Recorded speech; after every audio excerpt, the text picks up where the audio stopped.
Radheshyam everyone. आज सकाळी सकाळी लवकर उठली, बाहेरचं मस्त असं नजारा बघितला.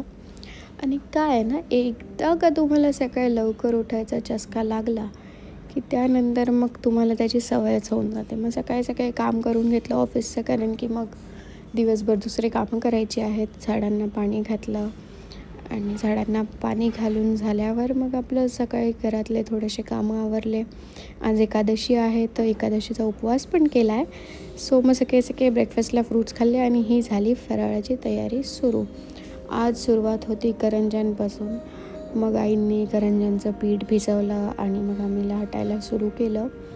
आज आमच्या साहेबांनीसुद्धा करंज्या भरायला मदत केली. मदत काय, पूर्ण करंज्या त्यांनीच भरल्या होत्या.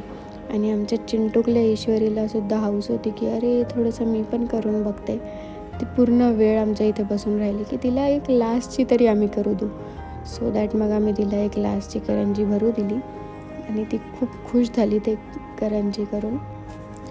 मग पटापट तळायला घेतले. तळण्याच्या वासाने जरा मळमळतच, पण काही ऑप्शन नाही आहे. आणि मी पहिल्यांदाच करंज्या तळते लाईफमध्ये, फराळच पहिल्यांदा करते. हे सगळं होत होत खूपच जाम झालं होतं, पण गिवअप नाही केलं.